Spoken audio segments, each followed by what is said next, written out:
Good evening. I'd like to call the meeting to order. I'd like to start with the Pledge of Allegiance, so if you could please rise and face the flag.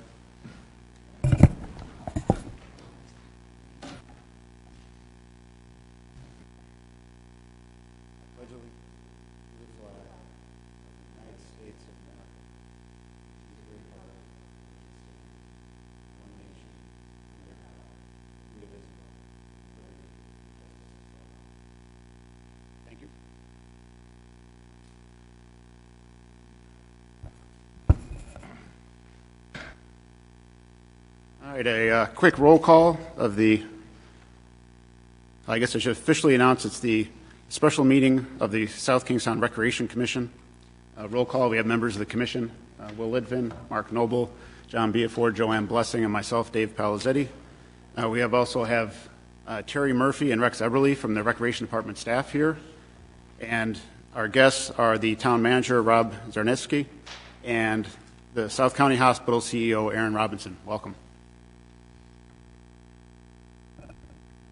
First item, and actually only item on the agenda under new business, item A, presentation of land swap proposal by South County Hospital to consider submission of a request to the Rhode Island Department of Environmental Management for a land swap of approximately 35-acre parcel of land located at 494 Glen Rock Road, portion of Plat 4-1, Lot 1, for 8.1 acres of town recreation property known as Town Farm Park, Plat 64-1, Lot 1. I'd like to introduce Terry Murphy, who will provide some background. Thank you, Chairman. Will, if you would hit the button for the presentation. As Chairman Palizzetti has noted, I'm the Director of Leisure Services for the town of South Kingstown. And what I'd like to do this evening to give a little bit of background on the proposal is to present a brief PowerPoint presentation that does three things. It gives a brief history on Town Farm Park. It will introduce South County Hospital's proposal for a land swap, and it'll give some information regarding the regulatory requirements associated with a conversion of recreational land.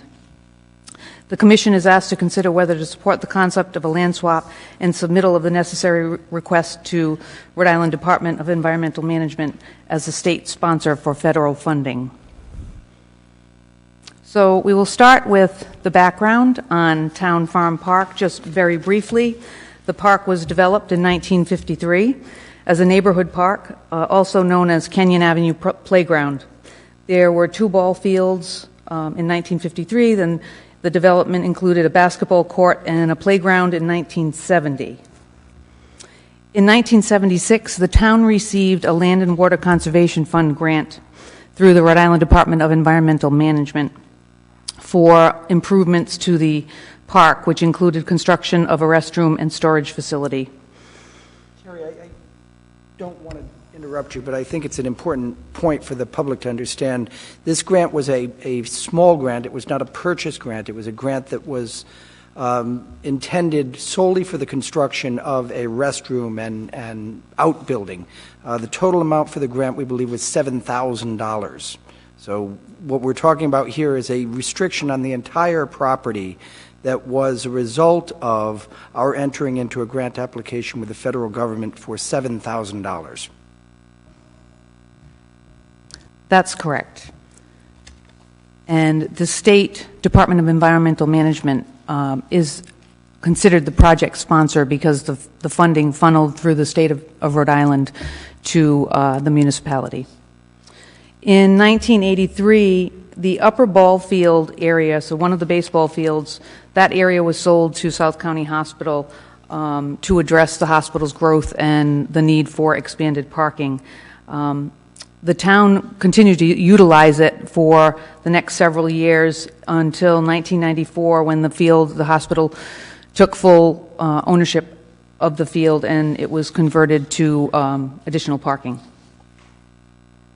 And this slide shows you an aerial view pre-1994 when the upper field was still in place before the hospital expanded into that area. The shaded area reflects the current Town Farm Park as you see it here.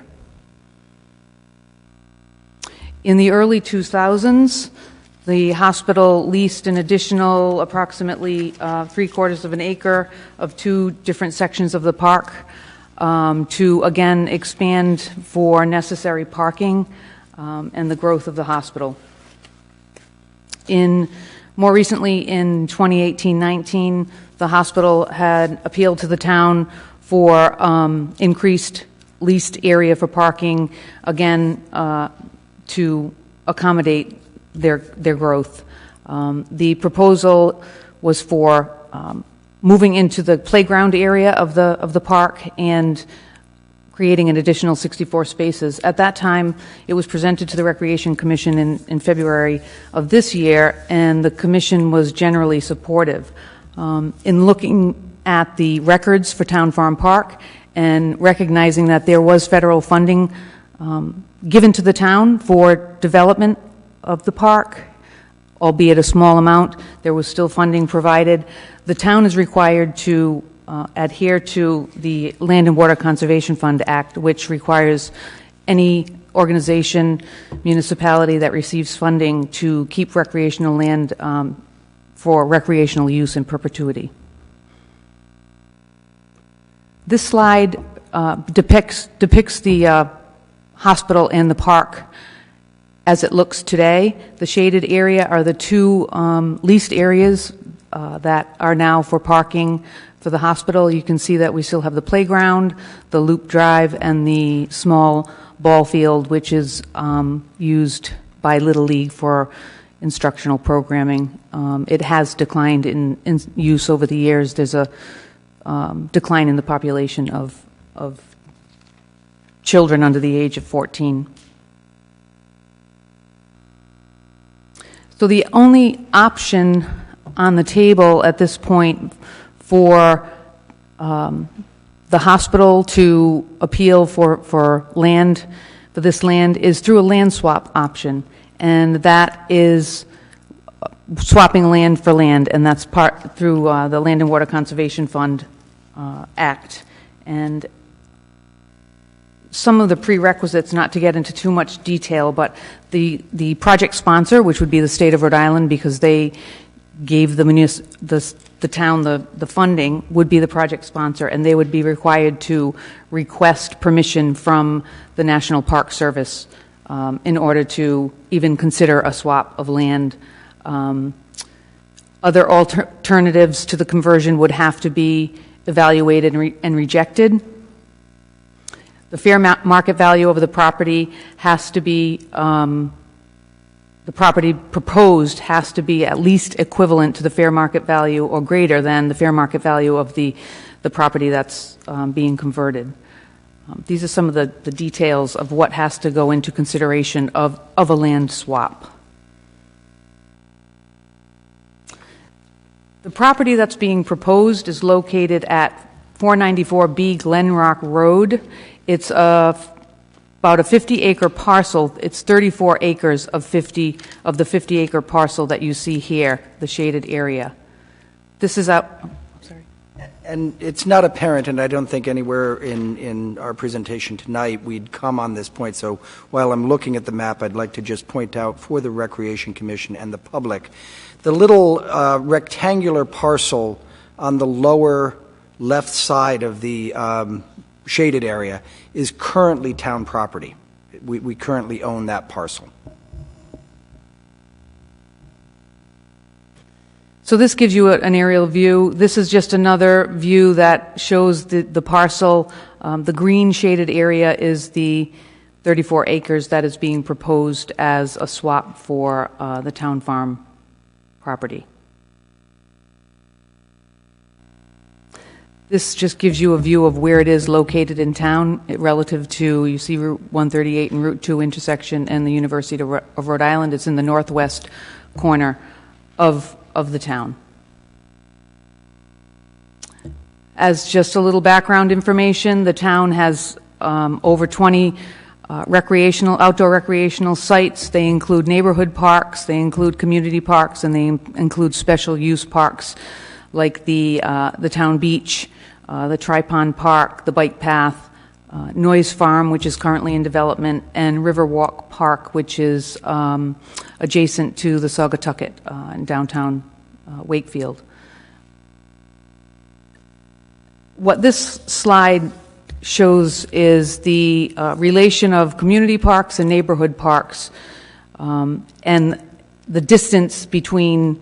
There's a half mile buffer that you can see is the beige area. Mile buffer is the light green, and a 2 mile buffer is the dark green. The blue areas are community parks, which you can probably distinguish. You can see Broad Rock, which is the largest parcel on there, and Old Mountain Field. You can see Curtis Corner, Playfields. In the center, you can see Tuckertown Park, and up to the north, which is a smaller section, is the West Kingston Park. You'll notice that the far northwest corner is outside of the 2 mile buffer. That's the location of this particular proposed property at Glen Rock. Terry, if I could interrupt. Mm-hmm. The 1 mile and the 2 mile buffer, is that something you just did for graphics, or is that a industry standard of any? It's not an industry standard, but this does come from the comp plan, so it was used in developing the goals and objectives of the town comprehensive plan. Thank you. Do you want to? Yeah, I would just point out that it is a rough metric of accessibility. It's not an ideal metric, but it is a metric that's been used in the town's comprehensive plan for several iterations now.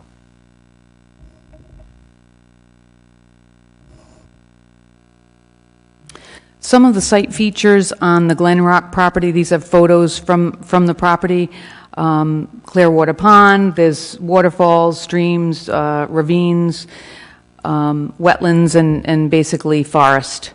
Lots of animals and fish life in the pond. This would really be a passive recreation site if it were to be taken under ownership of the town through the Parks and Recreation Department. It would be something that would be utilized similar to the Tri-Pond Park, nature trails, hiking, observing nature, that type of thing, fishing.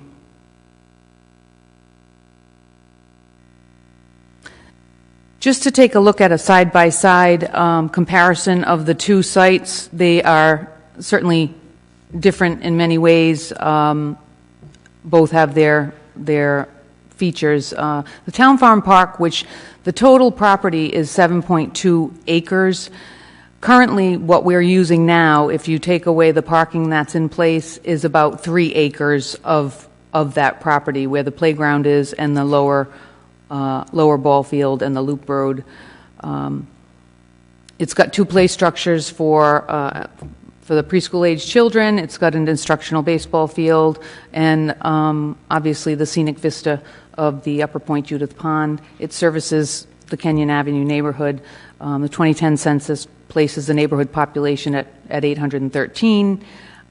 It's active recreation space, primarily directed at preschool to elementary school age children. It does support the town's comp plan recreation vision.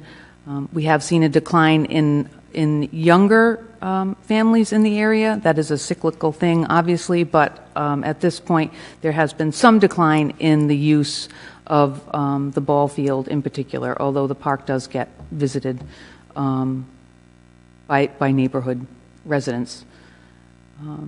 The distance to the next closest parks in town would be 0.4 miles to Marina Park and about 1 mile to Saugatucket Park on High Street. The Glen Rock property is 35 acres, does have capacity for multiple nature trails for hiking and passive recreation. Glen Lake, there's one water body within the site that's being proposed. It's a natural setting, as I mentioned. The area is not as densely populated. The neighborhood population for South Kingstown is 320. It does border the town of Richmond, and that area is about 493, according to the census. Again, passive recreation would be available at this site for all ages. And this also would support the comp plan recreation and natural resources and open space visions and goals. Abbey Perry Park, which is a neighborhood park, is about 3 miles from there. It's right off of 138. It has a small play area and a basketball court. And then West Kingston Park is about 3.5 miles from this site. And then excluding Abbey Perry, there's currently no public recreation property that's offered in about a 5 square mile area northwest of South County Trail. In order to present the proposal to the state and ultimately to the National Park Service, both properties have to be appraised and adhere to the uniform appraisal standards. The town did have Town Farm Park appraised by Newport Appraisal Group, Nathan Godfrey, and the valuation methodology was a sales comparison approach. Right now, that land is zoned GI, which is government institution, and its uses are for healthcare, institution, land development, government garage or utility, outdoor recreation facility, medical or dental office. Also, in consideration with this appraisal, the appraiser had to take into account that the property is required to be compliant with the terms and conditions of the Land and Water Conservation Fund Act. The market value of fee simple interest, according to the appraisal, was $180,000. The Glen Rock property appraisal at this time, and I'm sure Mr. Robinson can speak to this better, the property purchase and sales agreement is pending. There has been an appraisal completed, and at this point, what the town is aware of is that that appraisal does exceed the appraised property value of the town farm property. We do not have that appraisal at this point. I think we could ask Mr. Robinson to speak on that if. Sure. Yes, we have had the property appraised, and as we were in negotiations with the owner, I think both the property owner and the hospital felt it would be in the best interest to get to a signed purchase and sales agreement before we disclose the amount. The amount was in significant excess of the appraised value of Town Farm Park, though. Is this different? Is this different from the appraisal that was done back in September? No.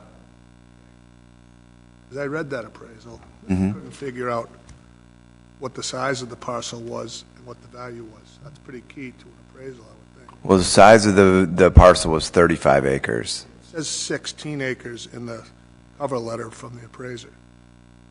I'd need to see what document you're looking at, but the one that I have has 35 acres.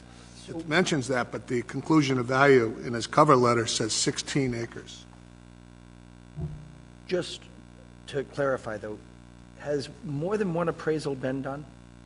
One appraisal has been done. Additional engineering work by Dupree Engineering has been done on to validate the original appraisal. So there's been additional work done.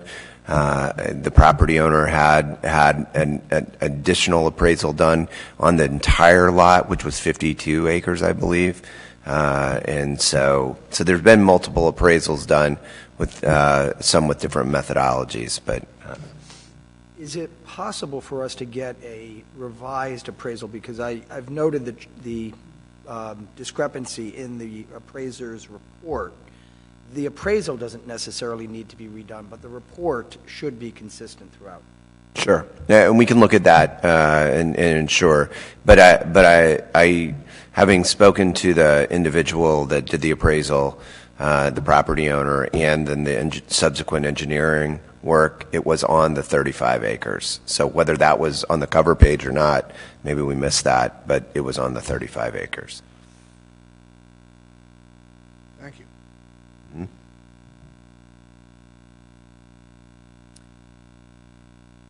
So at this juncture, we're looking at submission requirements that the National Park Service requires through the state for review of a proposed property swap. The state of Rhode Island would be required to submit a proposal, description, and environmental screening form to the National Park Service.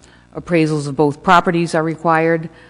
They have to meet the uniform appraisal standards for federal land acquisitions, and there is a 30-day public comment and review period also required before submission can be made to the National Park Service. The town has been in discussion with the Department of Environmental Management to receive guidance on this process. It's not a simple process. There are many steps involved in making sure that the correct information is passed along to the state, and then the state is the submitter of the proposal description and environmental screening form to the National Park Service. Jerry? Go ahead, Rob. No. Oh. So I would just point out that this is a process that is driven by federal regulation. The federal regulations define how you go about requesting conversion of property that you promise to hold as recreation property subject to the conditions of the agreement on the grants. The regulations contemplate a property owner coming to the town, in this case, and saying, I've got this land over here, I'm willing to give it to you for this property that you own that's restricted by the federal grant restriction. Will you do that?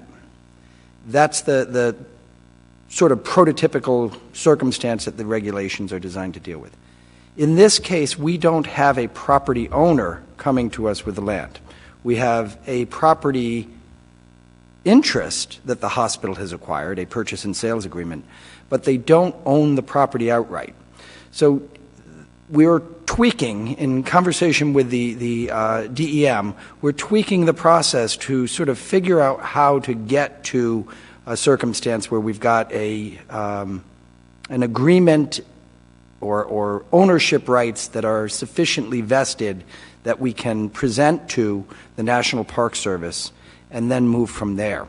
So we're bifurcating and building more public process into our process here than would be typical in the federal regulatory process. We're going above and beyond that regulatory process in that we're before the Rec Commission, we will be before the Town Council, we will have the 30-day comment period, there will be a public hearing before the Town Council with regard to whether or not to apply for a conversion. If a conversion is approved by the federal government, we intend to come back to the public here in South Kingstown and say, okay, now that we may, shall we? Now that the federal government says you may convert, shall we do the exchange? The reason we're doing that is because we've got a seller of a property who has a property interest that he retains until the property's actually been sold, who doesn't necessarily want to queer a potential deal with someone else in the future. So we're bifurcating the process so that we deal with the application first and the actual transfer, the authority from the commission, from the council, to actually transfer property after we know that it is a viable option because the federal agency that gets to decide that has decided it's viable. Thank you for that. That's good clarification.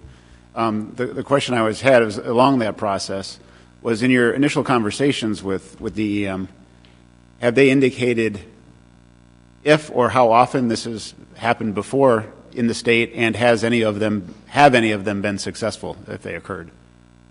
I'm trying to figure out what the bar is for the National Park Service to consider these land swaps. Yeah, it is high.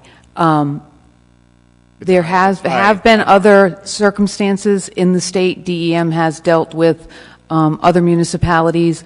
I do not know whether or not they've been successful, but DEM did indicate that the process is very cumbersome because the law is set up in a way to prevent towns from taking recreational land out of use, essentially.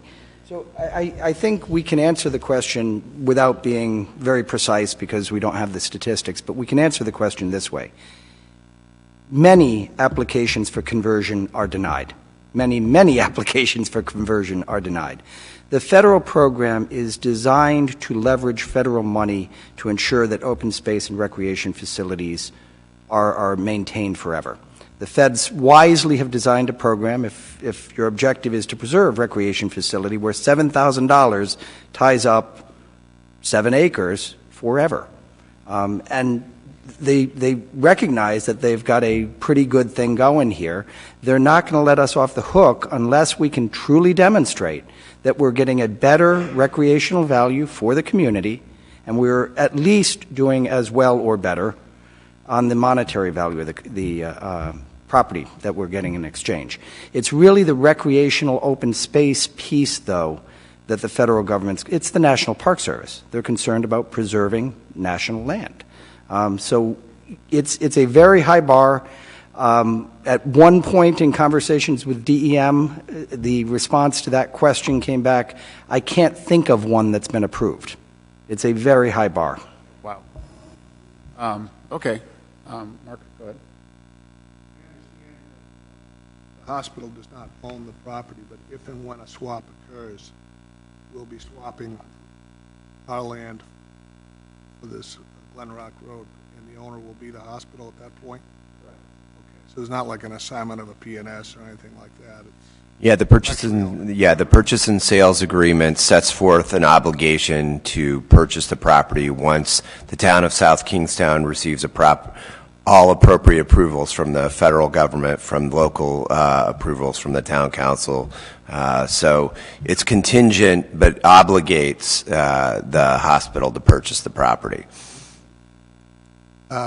This is an open question. What about, what's the value of the property coming off the tax rolls when it goes to our ownership? That's actually a good question. I don't have the appraisal number with me here tonight. Its value is going to be not tremendous. The total value for tax purposes, that's information we can get to the commission. It's not information I've got off the top of my head. I have seen a number, I just don't recall what it is. I'm not trying to tip the value. No, Curious, you know. I don't recall the value being extremely high. I just don't remember the exact number. So back on the process, and I do appreciate that we are doing a lot more public hearing. I know it's a short notice meeting, but there'll be another meeting with the town council, and I think that's very important for the community. And I understand that legally we're just putting up a recommendation, and when it comes back from the Park Service, we'd have an opportunity at that point to then vote it up or down. However, I would feel personally, and I'm not really speaking for the commission, but personally I feel we'd be acting in bad faith if we went forward with the recommendation, went all the way through the process, it came back successful, and then we reneged on the offer to the hospital after they've already purchased it. I don't think we'd be a good neighbor at that point. So while that step occurs, I really think it's important that before we make the recommendation to the town council, and actually before the town council makes their official recommendation, that we are probably pretty solid on that recommendation and don't have any intention of changing our minds. So I'll just put that on the record. Yeah, Dave, I just have a question about just the semantics with regard to the appraisal on the replacement property. The appraisal, because we haven't seen that obviously yet. Does the appraisal that you folks have in hand, the hospital that is, take into consideration that this Glen Rock property will be encumbered by the L and WCF restrictions? Yes. In fact, I met with the property owner this morning, and it fits with their vision of the long-term use of the property.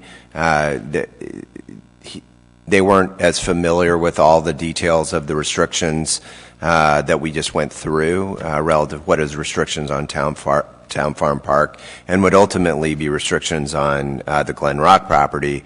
And their intent, the property owner's intent, would be that it remains as recreational purposes in perpetuity. That's their intent. So it fits within their vision for the long-term use of that property. But to answer the question, no, I understand your question, and the answer is no. The answer is no. The appraiser did not consider the property's value as if it had a federal restriction on its Got it. I'm sorry, I misunderstood your question. Okay, because in essence it would. In order to truly compare like kind, my understanding is that the appraisal on our town farm property did take that restriction into consideration. Correct. So it would be interesting for us to find out if that restriction were taken out of consideration, what the values of the two properties would be at that point. We could ask the question. My sense is it would lower the value. Sure. The only thing that I would say about the appraisal methodology on the property that we would receive is that the appraiser looked at yield. What could you get if you were building houses out there? It's zoned residential. How many could you actually put on the property? And that's how they got to the price. They didn't look at it as if it were a park, that it was committed to being a park into the future. Its value then obviously is different than what it would be if you could put, 5 or 10 homes on it. Sure, and also taking into consideration the town farm property, if you kind of, from that standpoint, kind of looked at that having been set in an R10 zone, I would imagine that the valuation would skyrocket at that point as well, correct? It is correct that if the town farm property were rezoned so that residential properties could be built there, its value would increase. Thank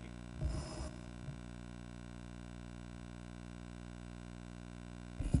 I just had a question about if we could go back to the aerial view of the Glen Rock property. My question relates to, there's the yellow area that's highlighted and then the orange area that's highlighted. What is the plan and future use? I'm assuming the yellow greenish area is the area that would go to the town. What will happen with that remaining orange highlighted area? That will remain with the same owner. Yeah, that's he has his parents' house is there, the mill is there, Peter Potts Mill is there, and then he has a business there, a furniture making business. So he intends to keep that property.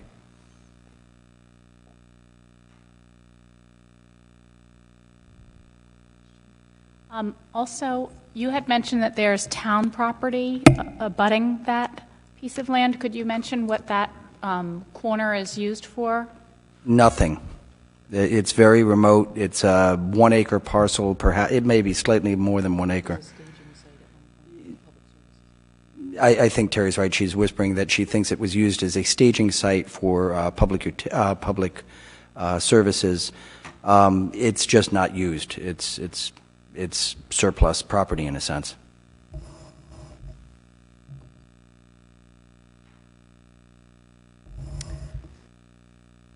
At this point, if we could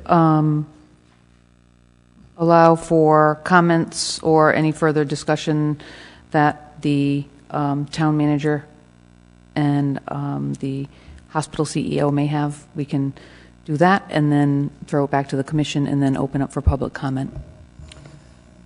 I think Terry did a great job sort of giving us an overview. Obviously, the most frustrating part of this process at this point is not being able to put a number on that 35-acre parcel in the northwest corner of South Kingstown. It's a frustration that has gotten us to this bifurcated process because we are dealing with an unusual circumstance where we still have a property owner who has an interest in maintaining a public perception that his property is worth as much as it may be worth. We have to respect the fact that we've got that party in the mix here. The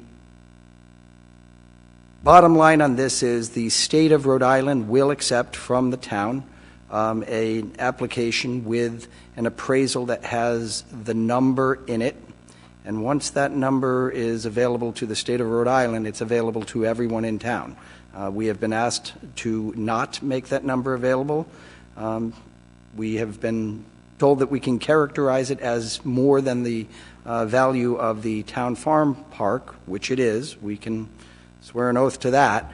But as far as the number itself, we're not going to have that before we get to a decision about whether or not to submit an application to the state of Rhode Island. Again, once the appraisal is with Rhode Island, we believe the number becomes public, and certainly by the time the appraisal goes to the National Park Service, it is going to be a public number. In order to get us to a point where we can progress, however, we're going to have to live with the discomfort of knowing that the value is greater, but not knowing how much greater the value of that property is.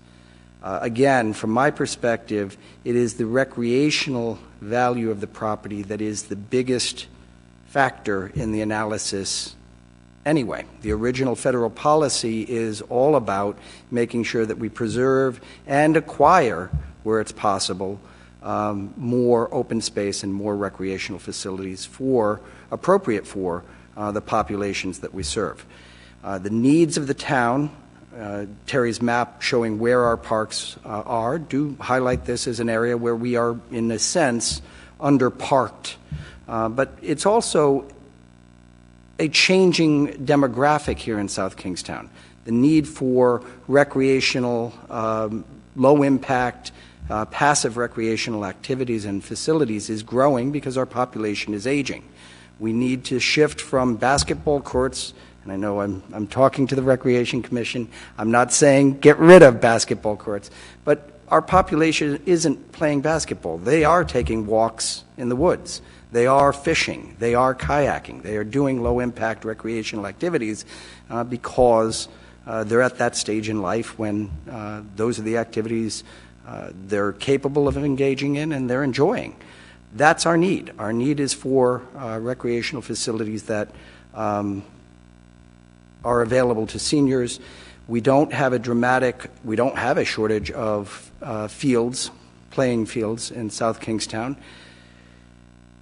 This is an improvement of our recreational facilities. This is an improvement in our park facilities. It gives us a broader diversity of parks. It gives us parks in places where a park in a place where we wouldn't have one. We don't have one now. And it gives us a mix that is unique. I mean, very few communities can boast the sort of hiking trails in the sort of settings, in the setting that we saw in those photographs. Some pretty amazing waterfront trails. It's a neat facility, or a neat potential facility. And I think that it's the recreational merits of the project that really are most important. The federal government will not allow us to convert the property unless the monetary justification is there. We cannot do a conversion if the feds are not convinced that the value, the actual monetary value, is greater. But more importantly, we will not be able to convert unless the federal government is convinced that the story I've just told about the recreational merits is correct. So I think that, again, it's uncomfortable not knowing the bottom line on this one, but the bottom line isn't really the bottom line here. The recreational virtues of the sites are what matter most.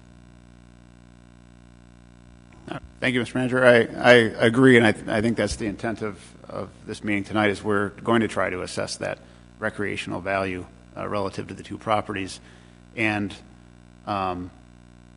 trust that the valuation will come through, because obviously this deal is dead if the final evaluation is public and it's not equal. So we will do the best and would like to hear from the public as well of how they feel, and try to really focus on the recreational comparison, because there's a lot of other factors here, and I'm sure the town council will be interested in a lot of those other factors. But we will try to focus the best we can on the recreational value of these two, the merit of these two properties.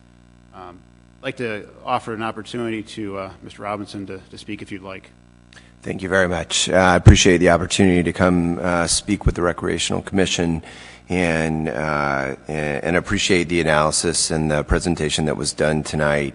I would just like to say that as a representative of the hospital, obviously I'm biased, but I do believe that our health system is an asset to this community. We are one of the few straight A leapfrog hospitals in the state. We're one of 19 hospitals in the nation that's double 5-star rated from the Centers for Medicare and Medicaid Services. We deliver unparalleled quality and service to the residents of this community and neighboring communities. We serve many unmet needs. We deliver millions in uncompensated care to this community. We service unmet behavioral health needs on the hospital, outside of the hospital, all of which are investments without return. So the community benefit that we provide, in addition to 1,700 individuals that we employ, driving significant tax base to this area, serving community needs, a vibrant community of individuals, volunteers, broad-based community support, highly invested in this community. We are a health system that was born from the community. We were born when Carolyn Hazard, 100 years ago, recognized a community need for health care in southern Rhode Island that wasn't met. And we continue to meet those needs on an ongoing basis, not only meeting them, but exceeding expectations in the way that we do it. And I think supporting that growth, supporting that asset for the community is incredibly important. I will also echo the net positive and recreational benefit purely based on, if you look at the technical specs from the land mass, the shifting demographics, we've done significant demographic projections. The children of little league age, if you will, are contracting significantly, while the utility of that park space is as was said already tonight, readily available, while the aging population is growing astronomically. We see 26% increase in Medicare population over the next 10 years, as we see a double-digit decline in children of little league age. That drives demand in healthcare. That means our ED is full. That means behavioral health patients that come to our ED all the time are going to continue to grow. And those patients need parking. And it is, I will tell you, in my chair as CEO, I get many complaints. But parking, by far, is the number one complaint. And I don't know if any of you have received services at South County Hospital or your families, but if you have, driving around when you're trying to see the doctor or you have an emergent need to find a parking space is the last thing you want to be doing. And I would also say that we have not only broad-based community support at a macro level. We certainly have legislative support. We have Senator Jack Reed came down and is very supportive of this. He understands the value of the health system for the state of Rhode Island and this community. Congressman Langevin has been down. We have multiple representatives, local representatives, state representatives. They understand the value of this and are very, very supportive, given the asset that South County Health is to this community. And they know that to enable the sustainability of that asset, we have to be able to grow to serve the growing needs of this community, which are not going to diminish as the population ages. I will say there's a 5 times use rate in hospital and healthcare services in the greater than 65 population. And that's going to grow 26% in this community over the next 10 years. So I will also say that we're incredibly sensitive. We want to be good neighbors. We understand that the thought of green space to parking space for the residents of the community can be disconcerting. And we are cognizant of the impact that would have. We would be very intentional of converting that space with natural barriers, natural landscaping to really, quite honestly, beautify the area in addition to preserving and improving the flow of traffic through the hospital. And it importantly, I believe, presents an opportunity for us to control what will be uncontrolled expansion of parking that will inevitably spill over into the neighborhoods, absent our ability to control that. And that is a different problem. But when people are sick and they need help, and we're the primary ED, they're going to come to our place to get those services. So I would just say we would like to partner in a way to best control it, best manage it, that is a net positive from a recreational purposes perspective. I'm 100% confident that the monetary value will be significantly higher in the traded property. So, if I may, Mr. Chairman, I'd like to just follow up on a couple of those points because I think it's important for the Recreation Commission and the public to understand the town's intentions here.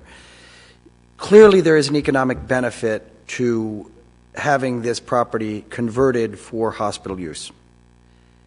But it's not the economic benefit alone that's driving the town's expectations of what's going to happen here. What we are looking for is improvement in the recreation facilities. It helps that the economic development is for an essential service in town as well. We're not asking to convert this property to a subdivision. The GI zone already allows what's being contemplated here. There's nothing in the zoning that would restrict the use that the hospital would make of this property. They're not contemplating doing anything here that they wouldn't have the right to do under existing zoning. They're not building a subdivision. They're not building a hotel. They're not building we're not dealing with a developer who's going to bring economic development and horrible impacts.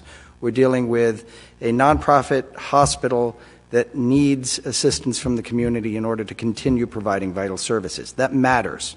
But if it weren't for the fact that in our assessment there is also going to be an improvement in the park inventory, we wouldn't be before you. Thank you for that. I appreciate it. And I know that we on the commission back in February, I think before you were the CEO, supported this, and it was actually before we knew that there's a land swap necessary. We appreciate what the hospital does for the community. We want to be good partners. You are a very large employer, I think probably the second largest employer in the town, and and the services are vital. So we, as a commission, wanted to, or we're welcoming this discussion to try to help you alleviate your parking issues, and we had some ideas to partner. We talked to some folks who were working on your master plan. We brought them in. And we were working along that lines to try to find a mutually acceptable agreement until we found out about this required land swap, which kind of put us on hold and now back here at the table now. So know that we do appreciate it. We're not trying to be antagonistic at all. I'm making up words now. Thank you. Yeah, I know. We do this in our meetings all the time. I make up random words. But I appreciate that. Yeah, but we. So we're trying to find a solution that's equitable for you and also preserve the park space. So I think the next item is to open up for public comment. And I'd like to do that. But I did receive, or we as a commission received 5 letters. And they're all, 4 of the letters are opposed to the project. And They're opposed for different reasons, but again, I'm trying to assess the recreational impact and whether or not we can compare these two things. And one, I'm not going to read all the letters, they're very long. There'll be, I believe we'll get these posted, there'll be public knowledge or, yeah. So the letters come from Susan Cohen of 74 Hillcrest Road, Mike Tanner of 40 Dobson Road, Ronald Young of 30 Dobson Road, and Karen Bertrand, no address given. And those letters in opposition are pretty consistent, mentioning the fact that this is one of the only properties of town parks that has a view of the ocean or the pond. Marina Park also does have that view, but it's noted, it's been noted before, I'm not sure if I saw it in the letter, but it's been noted that Route 1 is a major obstacle from getting from the town farm park down to the water. But they clearly state that they like to use it for a picnic area, to be able to see the water. They bring their kids to the playground. They have done that in the past, grandkids, et cetera, et cetera. So that is their primary concern of losing this park. That's their neighborhood park. And while the other property is, we're going to discuss its merits, and it does have some very good merits, it's not anywhere near their town park, and they can't get to the Marina Park with the existing highway. The last letter is from Joshua Rosen, who is the South Kingstown Little League president. He does not state being for or against it, but just states that they're, more or less, they would like Little League themselves, the loss of that field, while their other fields are available in town, they do lose some ability, flexibility for their field use, and have requested some sort of compensation in terms of improvements to other fields throughout the town to help them if they lost this facility, which has been used for instructional baseball. It's also been used for the softball program as well. So those are the 5 letters I have on file, 4 opposed, 1 from Little League. They will be on record. Folks can read them. I probably did a horrible job of paraphrasing it, but they'll be available. Now I'd like to open it up for public comment. So if the mic is available, anybody would like to come up? Yeah, just state your name, where you're from, and you can just come up to the mic if you would, please. State your name, your address, and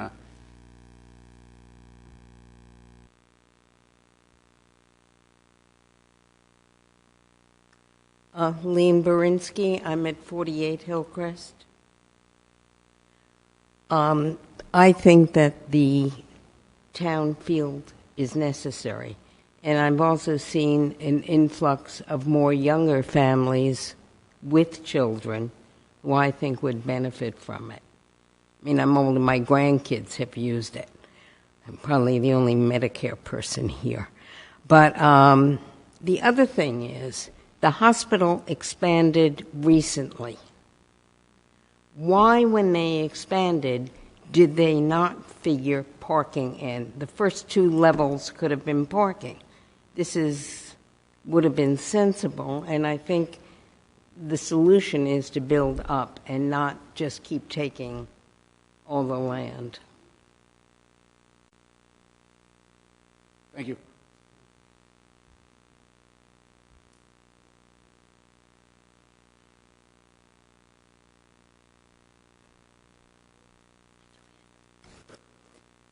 Elizabeth Scott, I live at 30 Hillcrest Road. And I've been a resident there for 25 years, this month actually. And when our children were young, we used the playground as well as the ball field extensively with the expanded parking given to the hospital in the town farm property, which happened during the time of some construction at the hospital immediately following all of a sudden, or it just has been a creep of more parking area. And so it really has restricted, it's made it a less desirable place to go to the swings. I mean, those swing sets, that swing set is one of the best set of swing sets in the town of South Kingstown, with an incredible view of the pond. I used to go to work and head up Route 1, every single morning I would see the same adult swinging on the swing set.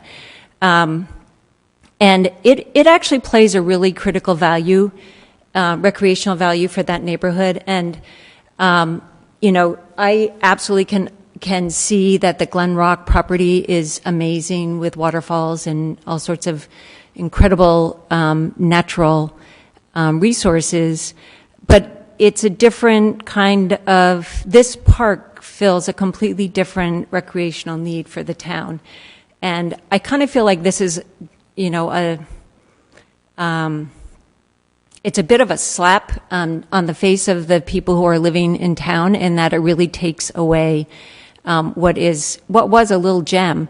And what I would like to see happen is that those two parking lots that the hospital has eclipsed into the town farm property be returned back to natural area, and that the town actually acknowledges that as a valuable recreational space for that part of South Kingstown.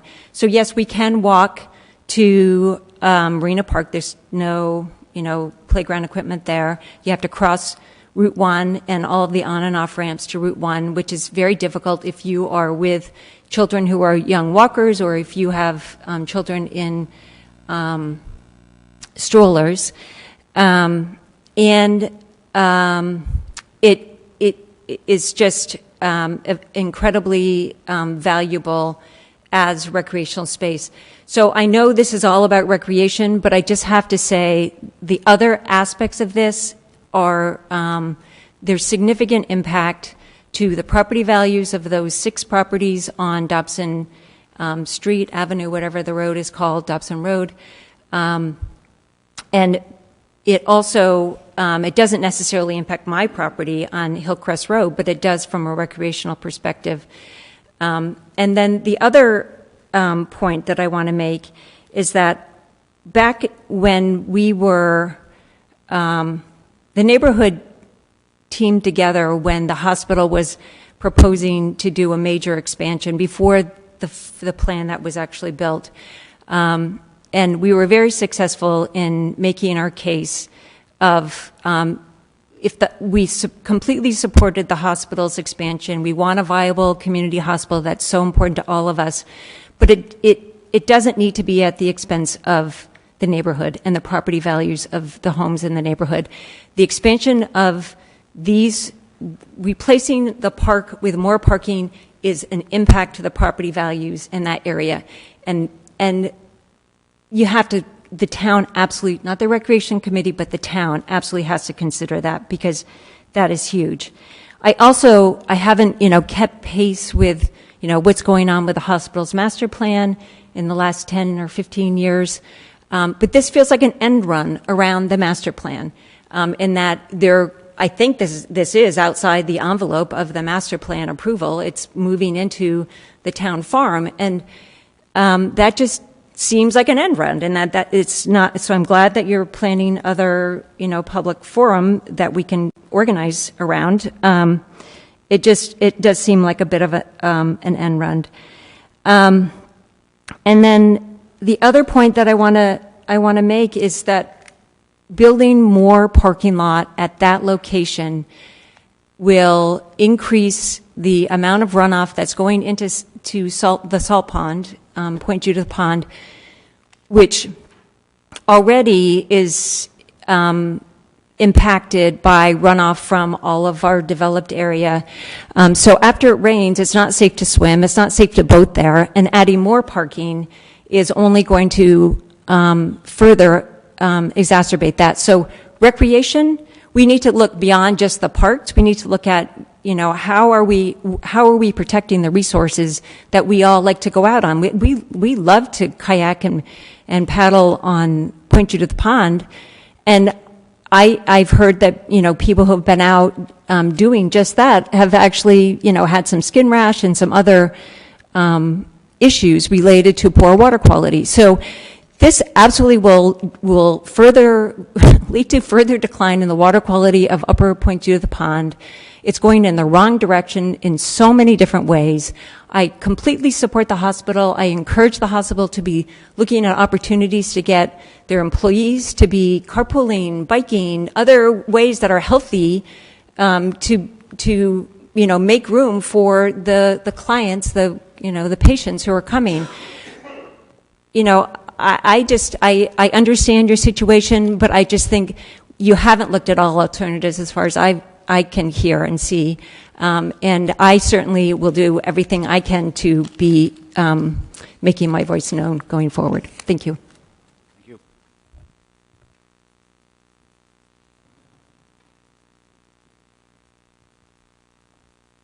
Kylene Urian of Kenyon Point, West Kingston, not to be confused with Kenyon Ave.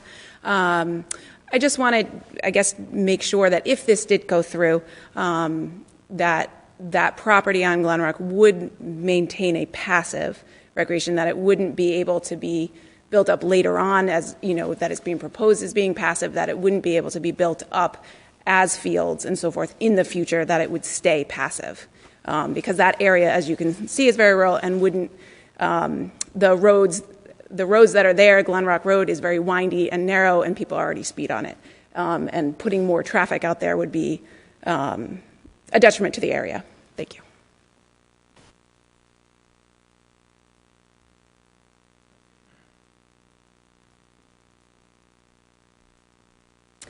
El Nordsey, 8 Broadmoor Road. I am a new resident to Wakefield. I grew up in Exeter my whole life. I lived out by Warden's Pond for a brief period of time. It's definitely different from Exeter living in the middle of Wakefield, and I absolutely love it. I love being able to walk all over the place. I have a 4.5-year-old son.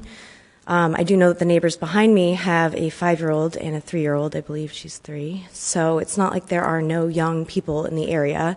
I'm happy that my kid can do things that I didn't get to do in Exeter. Like we couldn't ride our bikes to our friend's house. We couldn't walk down to the park, none of that kind of stuff. I'm a land specialist. I do site selection for utility scale solar arrays. So I would consider myself an expert in being able to read GIS maps, wetlands, regulations. I haven't gotten the chance to get familiar with the town of South Kingstown. We don't really do a lot of solar here. I'm pretty angry because I did my research on where I was moving. I am not the type of person to move next to a landfill and start complaining that it smells. I know that I moved next to a hospital, and I know that that comes with sirens and traffic. And I did my due diligence, and I knew that there was an easement on this piece of property. And I said, that's awesome. I'm going to have a playground that's half a mile walking. It's safe to walk there because I'm not crossing the highway or the off-ramps. I'll run alone by those ramps, but I will not walk my child or any future children past there. I thought, in my profession, I look at that, and not only is an easement like you walk away, but National Park Service, when it rises to the level of a federal government easement, that's almost ironclad. So I'm insulted that you would even try to do this. And as other people have mentioned, you should have thought about it. He was born there 5 years ago, and traffic parking was not what it is today. I believe it was still under construction at that time. You should have thought about parking when you were building the hospital up. And not just say, oh, we'll just take the town away and we'll just figure out this federal easement. My last point also, thank you for bringing up the salt pond. My boyfriend is a commercial fisherman and also holds licenses for shellfishing. There were several days last summer where he could not shellfish in Point Judith Pond where he keeps his boat, and we lost out on income. It may not seem like a lot of money to people who make more money, but it makes a difference to us. My 4.5-year-old son, in the last 2 months, we've been dealing with diagnosis of asthma. So there was emergency room visits, and we paid a lot of money for that. So when you're losing a couple $100 in the summer, and then you're paying even more than that to take your kid to the emergency room, then they want to pave over the park where he can get fresh air. After doing your due diligence on the neighborhood that you were moving into, it was jaw-dropping when I got the note card in the mail, which I believe was inadequate. It was smudged, and I only got it a couple of days ago, right during the holiday period. You know, like I said, I haven't been able to familiarize myself with their ordinances. I don't know what the order you're going in here with your permitting, but this is definitely different from what I am used to seeing when someone wants to do a land development, even if it is just paving. Stormwater is a huge issue here. You have poor filtration soils. You're right next to the salt pond. You've already got a lot of pavement.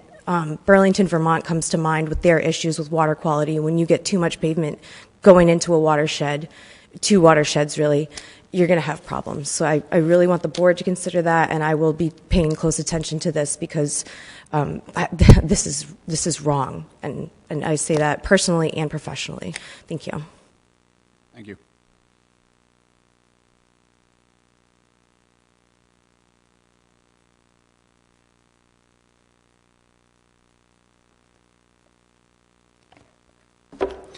Hello, my name is Sean Diebler, 71 Jennifer Drive. I have several concerns about this proposal. As a board member of the South Kingstown Little League, my issue is that the town and South Kingstown Little League will be losing a baseball field. I don't know if there's any other plans to replace this field, but it would be fairly significant to do it. As a member of the community, the loss of the playground has an impact too.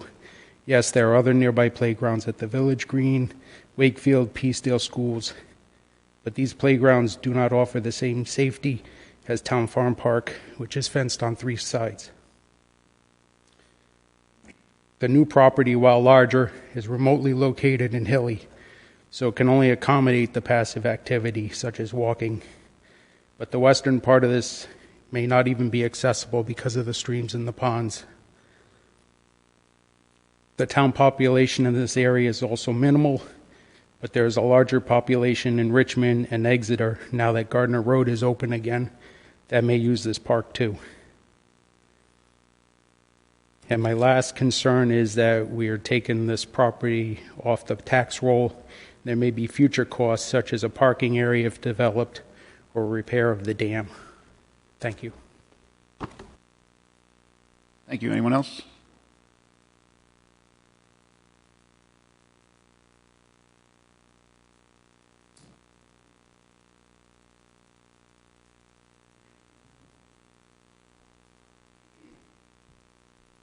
My name's Kimberly Woodard. I live at 760 Glenrock Road. My mom was also an employee at South County Hospital for many years, and I was a candy striper there. I was always at the playground with my niece and my nephews when they were younger. To see that expanded into a parking lot is not something that I think should be taken away from the community. It's been there for years of my life. And now living on Glenrock Road, there is walking accessible trails off of Crawley Preserve, not even a quarter mile down the road from where this designated place is going to become walking and hiking for other people. I don't feel comfortable with the inflow of traffic that could be brought into there, and if there was ever an expansion of, say, a field of some sort. Those roads are hazardous. There are numerous trees that have been hit because they are so narrow-laned. And the waterways out there, they get crazy at times, and it's abutting into the woods of the Reed family that has been there for 2-3 generations now. And to see any hiking to go into the back of our property, I don't feel comfortable with that because we have hunting rights out there, and have people abutting out there walking and hiking, it's not going to be comfortable for us to have guns out and doing what we do because we live off our land. I don't see that this was a good situation to be brought up the way it was because I had a Facebook posting done. And to have knowledge of this to be brought out to Glenrock Road, it should have been notified to anybody that wanted to know what was happening. So I came to find out what's happening, and I'm going to be at the next hearing just to find out because I don't know how not having public knowledge and this to go through, it doesn't even out right there. That's all I have to say. Thank you. Thank you. Terry, just a question. So were the abutters to the Glenrock property notified as well?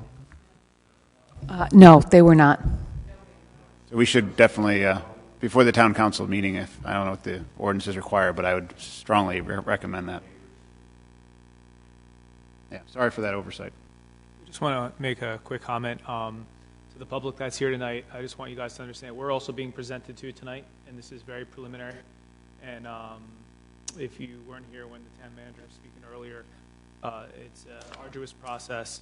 We're being presented to. You're going to take everything into consideration, everything the public has to say, but there will be a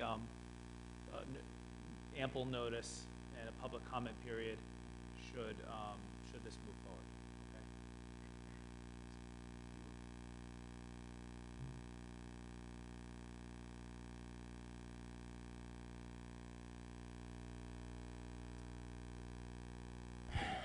Hi, my name is Doug Gobey. I live over at 788 Glen Rock Road. Can we bring up the plot map? Actually, before that, can we bring up the federal regulation?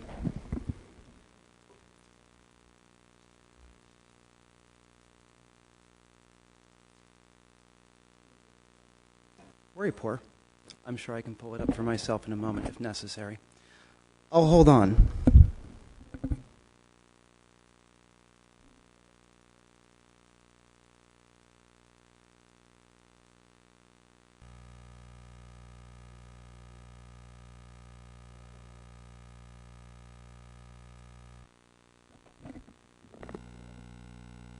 Excellent. Could we go to the federal regulation, please? Worry poor.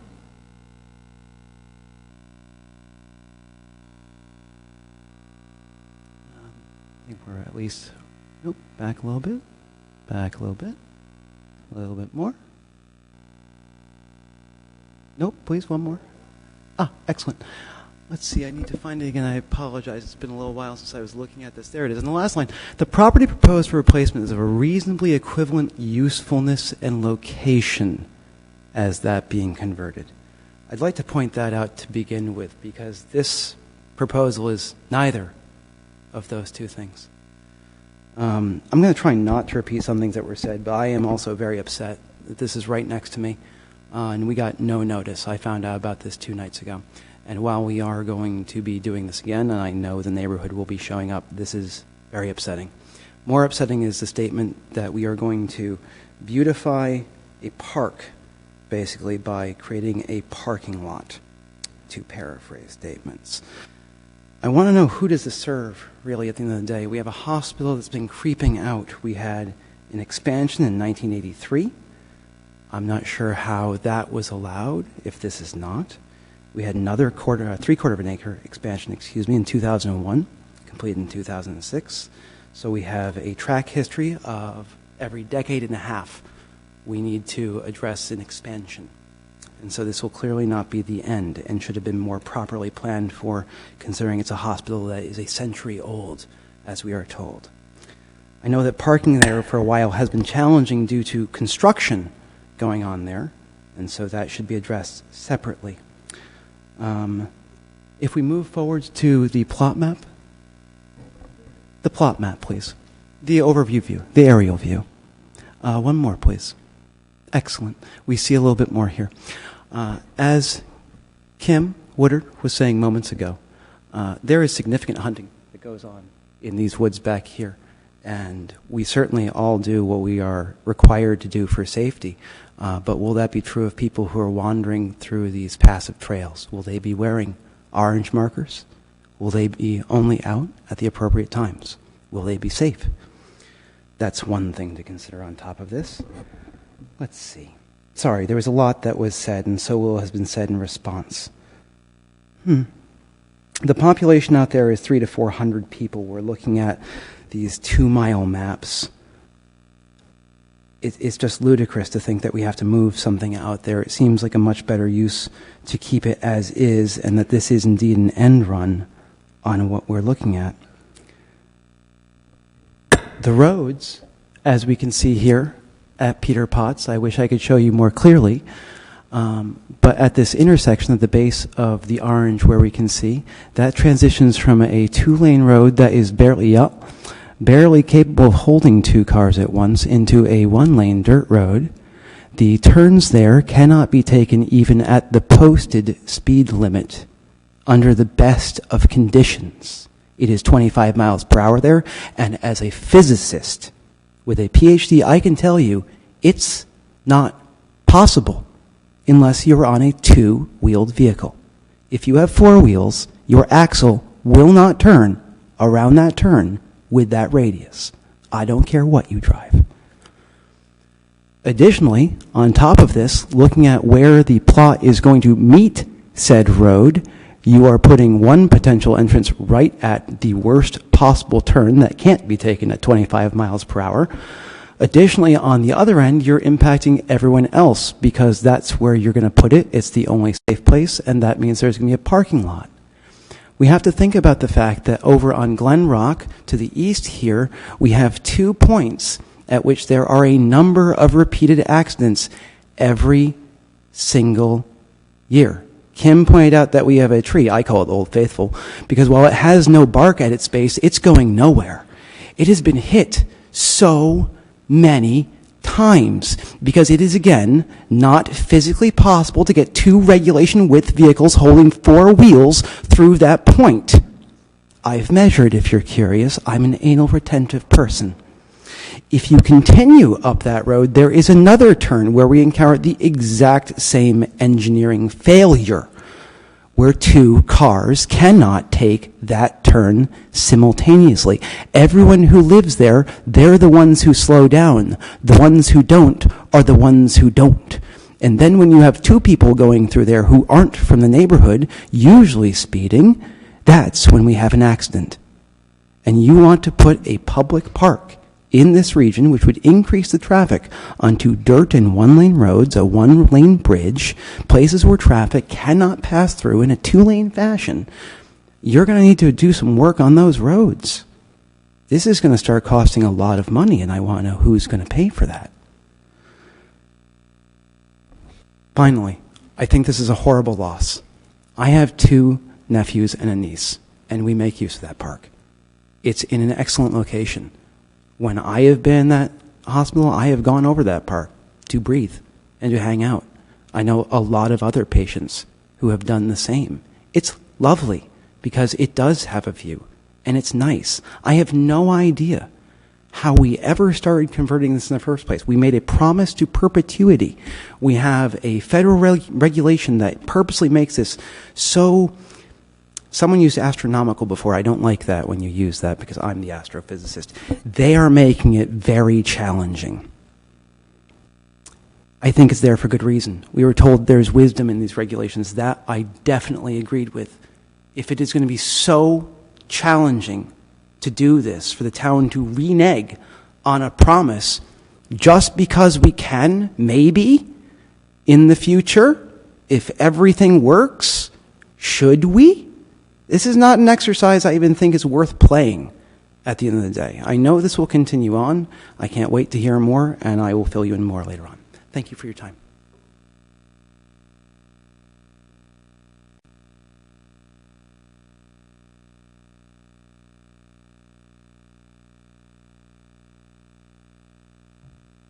All right, last call. All right, thank you. Any comments from the members of the council?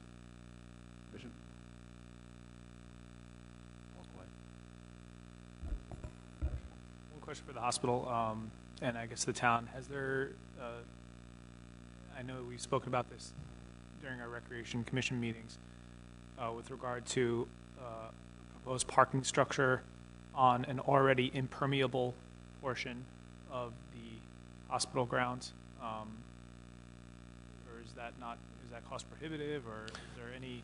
Well, it would be cost prohibitive. I think, to the comments that parking was never considered in the expansion plans of the hospital, that's patently untrue.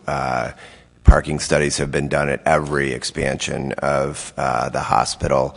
And structured parking is cost prohibitive.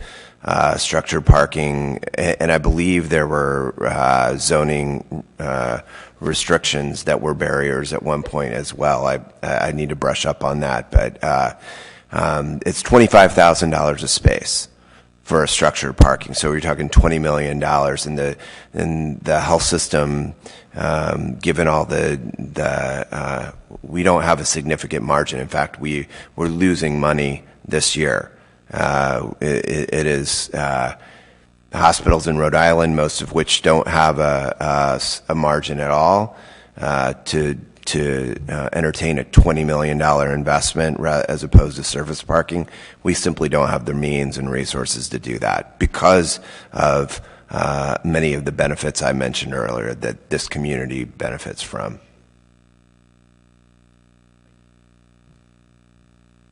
Mr. Robinson, also, when this was first brought in front of our commission back in February, when we were looking at, again, partnering, trying to find a solution that worked for both, there was a lot of discussion from the hospital at that time about retaining some of the town farm property for recreation.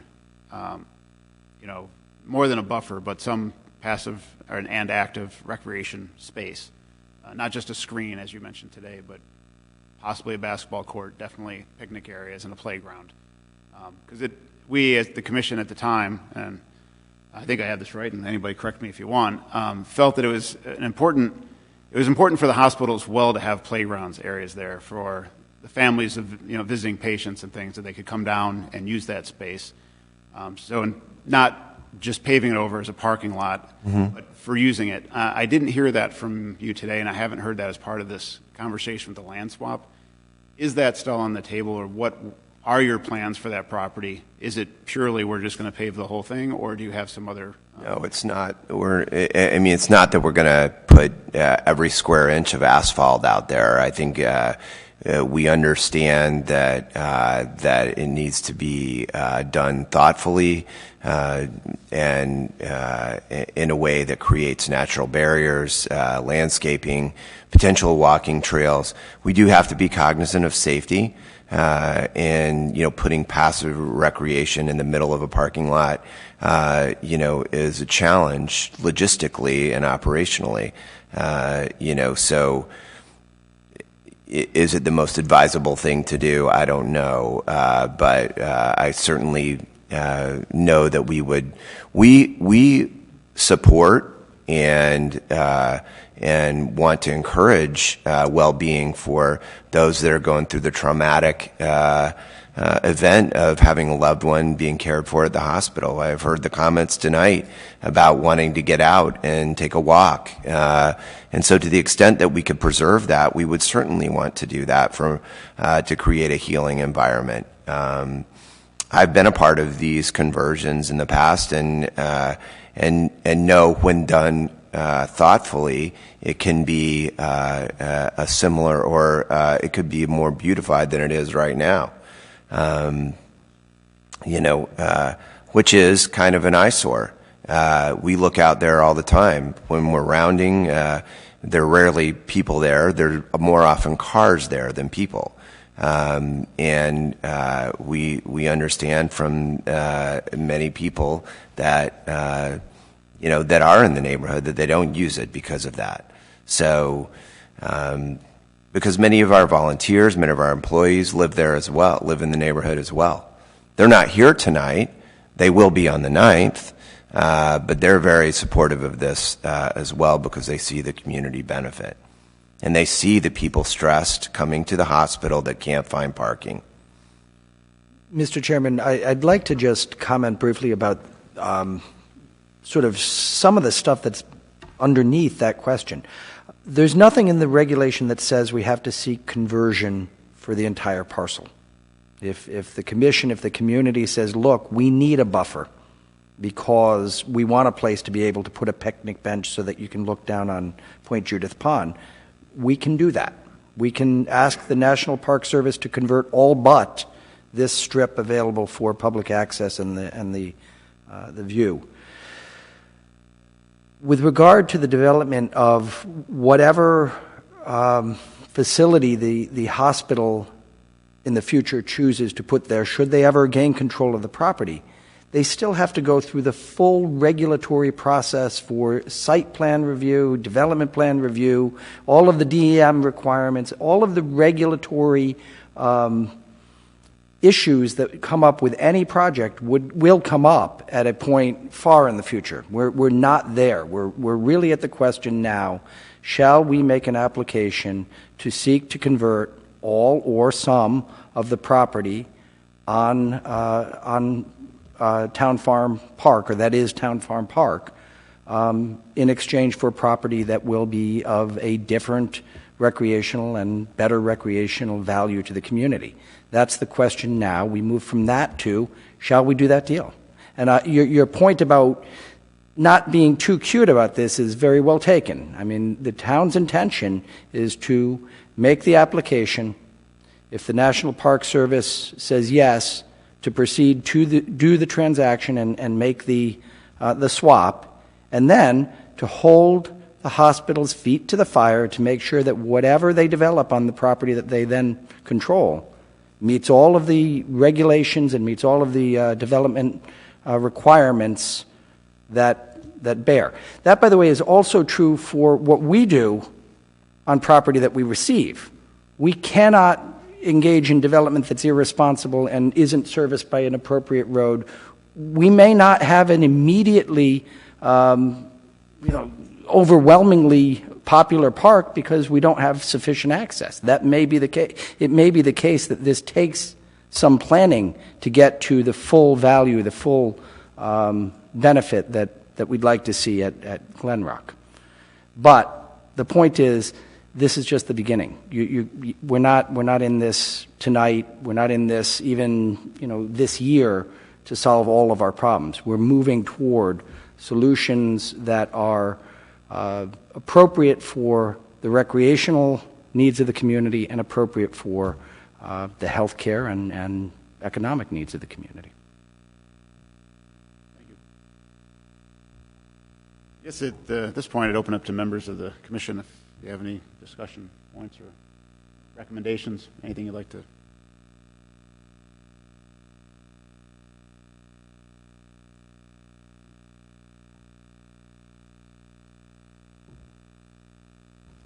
guess I'll go first. And so I come at this from a lot of different perspectives.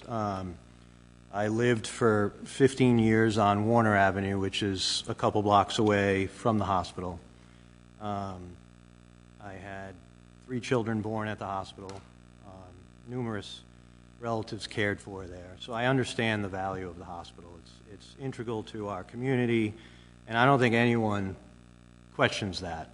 But having said, I also lived in that neighborhood for 15 years, and I don't think I don't think a lot of people understand the value of that park to that neighborhood. A lot of us who lived in that area, our lots are small. You have small yards. When my kids were little, I took them to that park all the time.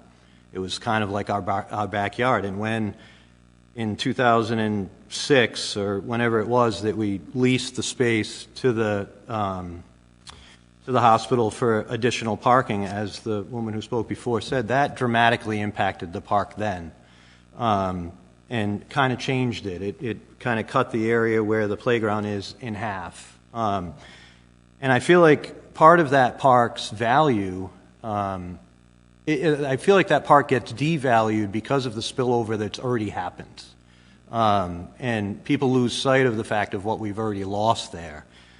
So it's a real difficult situation that we're in. We realize that the hospital needs to be functional and has needed to adapt over the years to bring in services that make hospitals sustainable in this day and age, and completely get that. But I also understand the value to the community of that park and a lot of what the people said here tonight. And then my last perspective is that I've been in real estate for 25 years, and from commercial industrial real estate for 10 years, and then residential real estate for the last 15. So I understand the value of valuing properties and comparing properties, and I don't know that I agree with what the town manager said about I'm not as concerned with what the Glen Rock property's appraisal value is versus the town farm's appraisal value, because I think I agree with the town manager in that the value perspective that we really need to be looking at is the impact to the community and the recreational impact to the community. And I think that if there could be some benefit to the people who are directly impacted by this, I think that would bring a lot more value to me in seeing this happen. We've spoke about the fact that there is Marina Park around the bend and on the other side of the hospital, of the highway. A big problem, as was mentioned with Marina Park, is that it's inaccessible to walkers. My wife tried it once, and it was like playing Frogger, trying to get past those on-ramps. It's totally dangerous. It's not an option.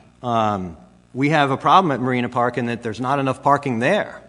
In the summertime, when we have concerts down there, a lot of times I was down there this summer on a Monday night when there was a concert, and I saw elderly people turning around and leaving. They weren't able to attend the concert because there's not enough parking down there in the summer with, the boaters using the ramp and the restaurants that are there. And so I think if we could work towards some type of solution that benefits that area, and I don't know what that is. I'm sorry. I don't know if it's, people have thrown out the idea and it may sound crazy, but build a sky bridge over Route 1 so that people who are at the hospital and are at that playground could get to Marina Park.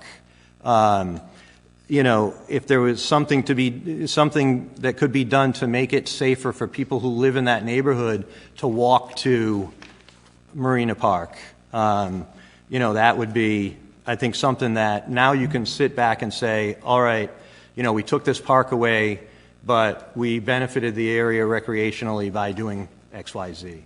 So those are just some of my thoughts. Again, I realize that this is a very complicated process. I don't, trying to fit the puzzle pieces together, well, if we do X, we solve Y. It doesn't really, this is more complicated than that.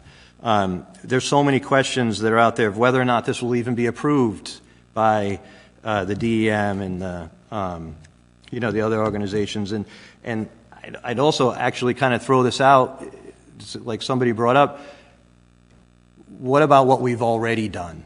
Has those questions been asked of the approval authorities? What's the potential clawback for what? We've already violated in what we've done.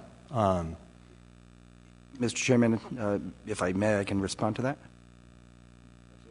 Yeah, and the answer to the question is yes, we violated the condition. The initial transfer of property that became the first chunk of parking to encroach should not have happened without an approval from the federal government. The process was undertaken whereby the hospital was going to give the town a portion of Tuckertown Park. So, in fact, there was property that was taken by the hospital and a park given to the town.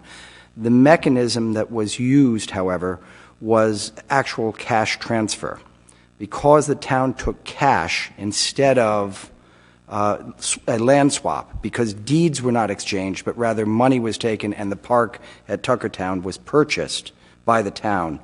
The attempted, and there was an attempt to comply with the regulations at the time, but the attempted conversion failed because of the mechanism of the transfer. So yes, technically there was a violation of the federal regulation at that point, which is why we're dealing with 7 acres and not just the smaller 3 and something. And I do think it's important to point out that has happened, and that people in town, I think it's important for residents to realize that we have Tuckertown Park because, in part, of what happened the last time. So there has been a benefit already to the community from what was done. And I think that's very key that is out there because, Tuckertown Park is an amazing place.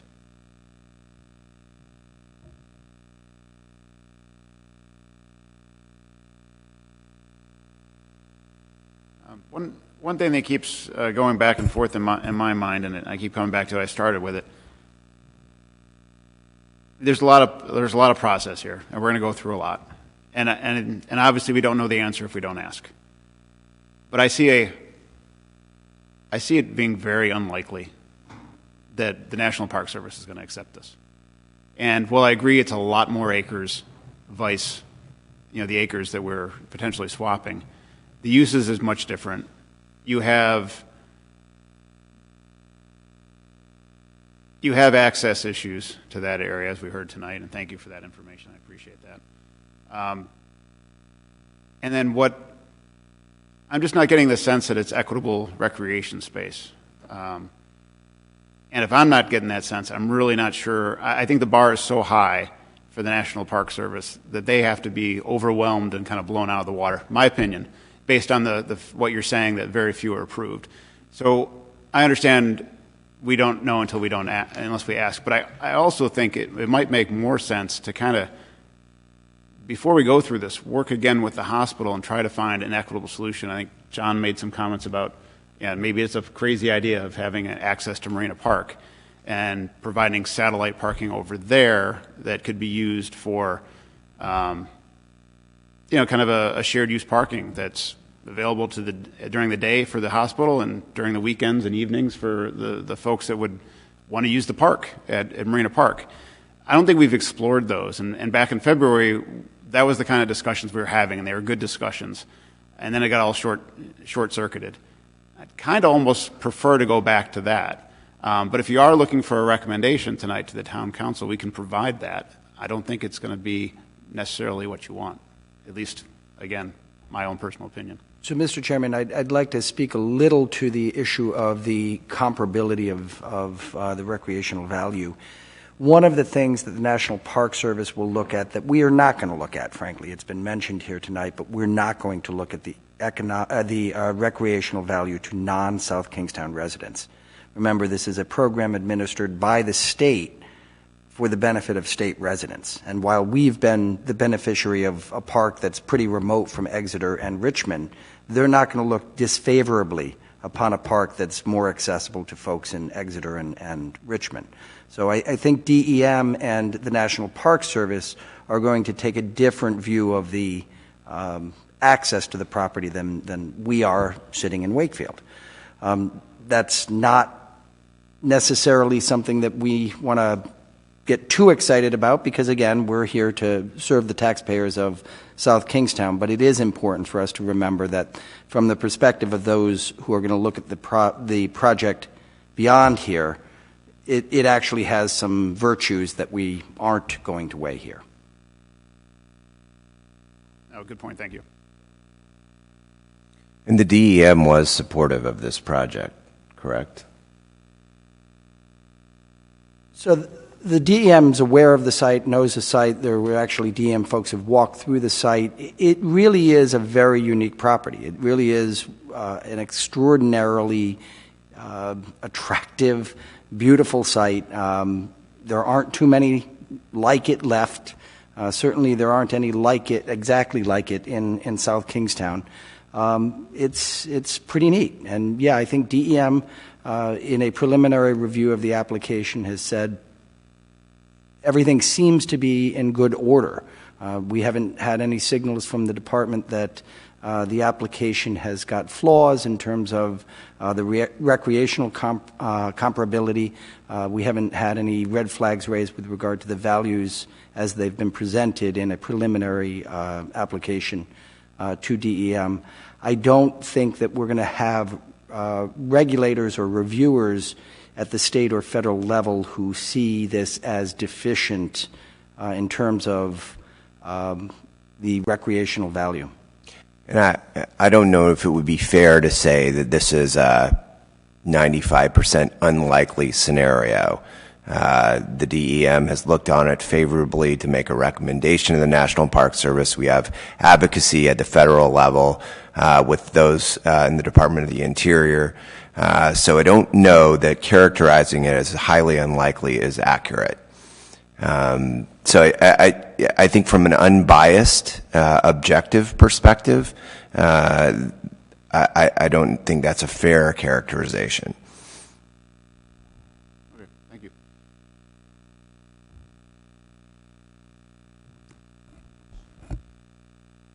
So at this point, as a matter of procedure, I'll actually ask the town manager, would you care for a recommendation or a vote relative to our support before going to the town council? I understand that regardless of how we vote, it would go forward to the town council for a second hearing.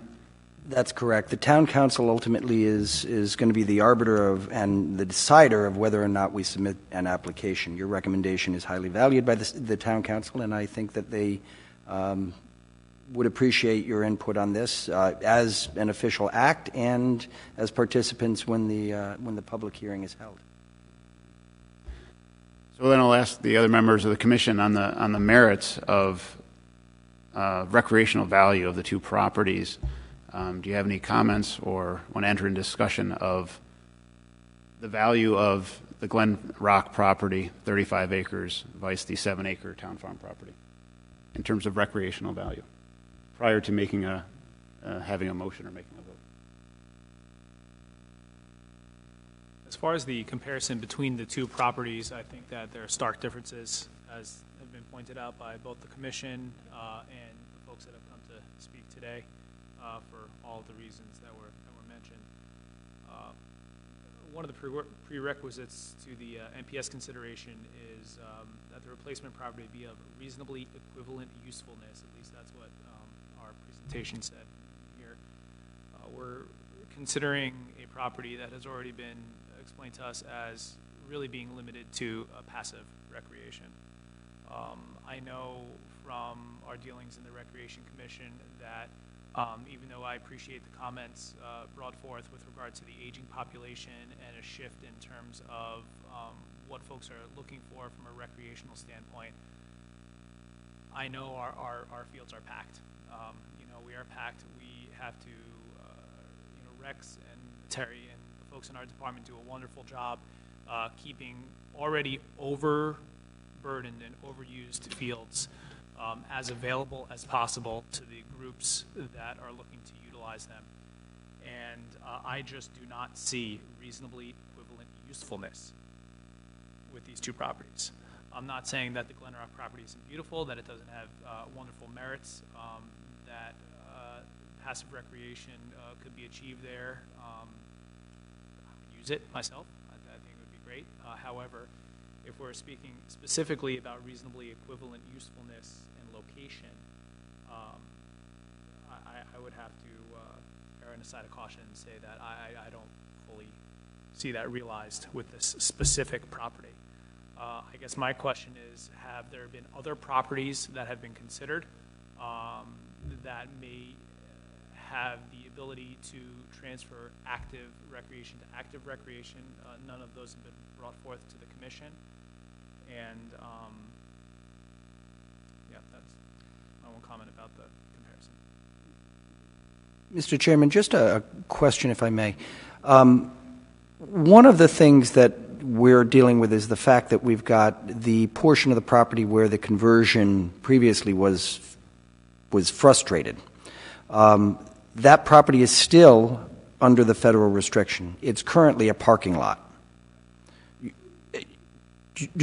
Are we saying that the utility of the parking lot is greater than the utility of 35 acres of passive recreation? Not at all. I think that had this commission been in place at that time, we most likely would not have been supportive of that either. In looking towards other options to alleviate parking for the hospital, I completely agree. I think that the folks, if they were able to public comment on that at this point in time, I think John made a very good comment about that the town farm property has already been negatively impacted by the actions that the town has taken with regard to the expansion of parking on already restricted area of the town farm park. So I think that at this point, not to paraphrase what John was trying to explain, but that had that never happened, this park may actually still be much more viable and beautiful and utilized. And I agree with you completely. And part of me wishes I had been here at the time as well. But we can't go back. We're stuck with what we've got. But my point is that I think it's important for us to evaluate the recreational merits of the site that we're considering as is.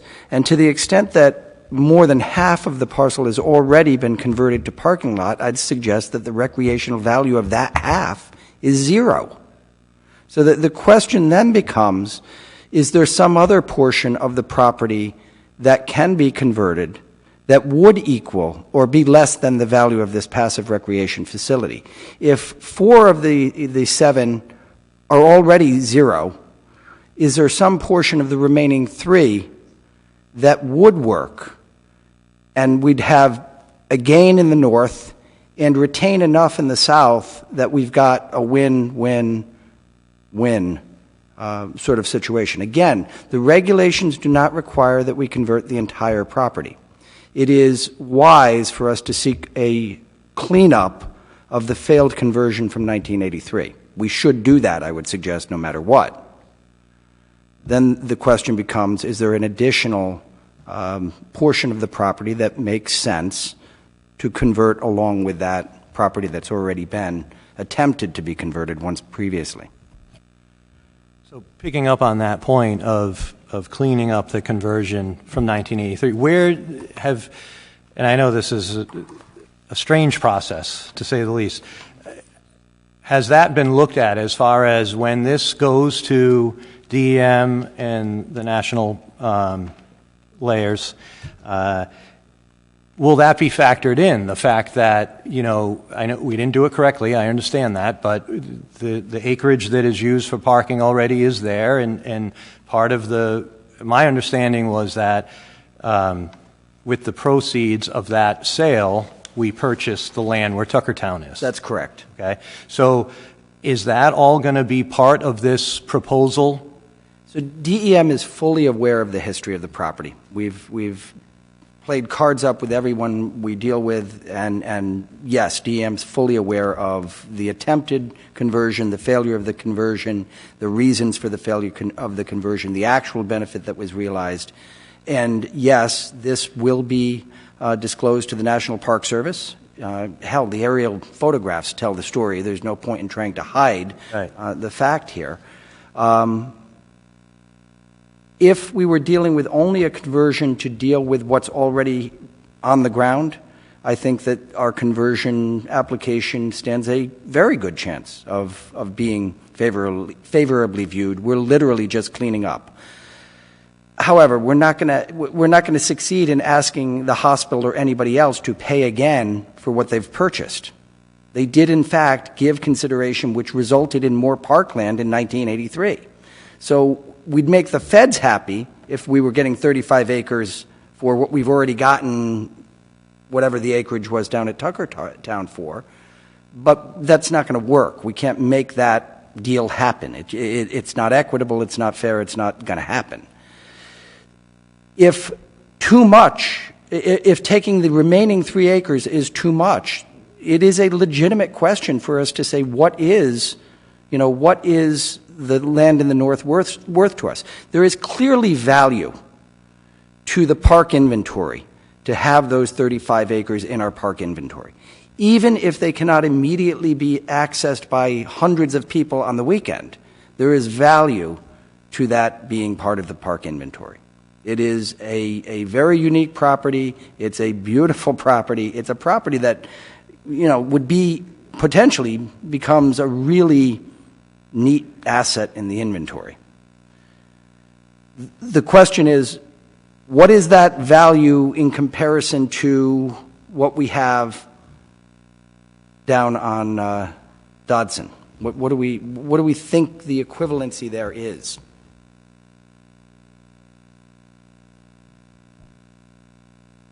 Thanks for that comment. I just have a question that kind of pops up in my head, and not to kind of complicate the matter at all, but understanding that the town does not necessarily have to relinquish the entirety of the town farm property. I can't help but noticing the Department of Public Services building right in the middle of the discussion, and appears as though that, well, I know that has highway access, which I would assume is a much safer route in and out of the hospital grounds as opposed to being on Kenyon Ave in a residential neighborhood. And I had kind of brought this up lately when this discussion was first brought forth, I want to say last year, the year before, but, just kind of taking into consideration the whole on the town's discussion about our facilities and our comp plan and schools and repurposing other buildings and what do we do with this building, that building. I mean, it seems, has that building or location been part of the discussion with regard to the topic today? So yes, it's been the subject of discussions with the hospital over the years. I think the hospital would love to be able to acquire the property, but it's expensive. The real problem is that in order for us to surrender that property, we'd have to relocate the emergency medical services crew, which we've just, by the way, installed sleeping quarters, or in the process of installing sleeping quarters. Not a huge expense, but still, you know, the property is got to be replicated somewhere else. And building a new EMS facility and a place to house the Department of Public Services is an expensive proposition. The price tag's just too high. The other problem with the DPS property as an alternative to the park is that Route 1 access is only there because of EMS. The hospital doesn't operate EMS. They're not going to allow patients to be using Route 1 access directly to the hospital. So while it looks appealing, the Federal Highway Administration is not going to let non-emergency vehicles use that entrance. And in fact, if you tried to do something where you've got EMS, but it's also a shortcut for patients and staff, we'd have a problem. Right now, there's no way for patients or staff to get to the hospital through that site. If we were to open one up, it would become problematic. The Federal Highway Administration would likely object.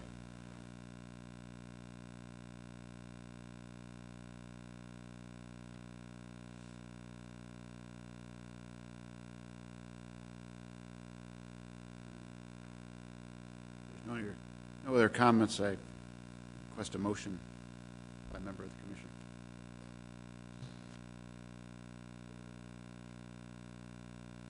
What are you feeling?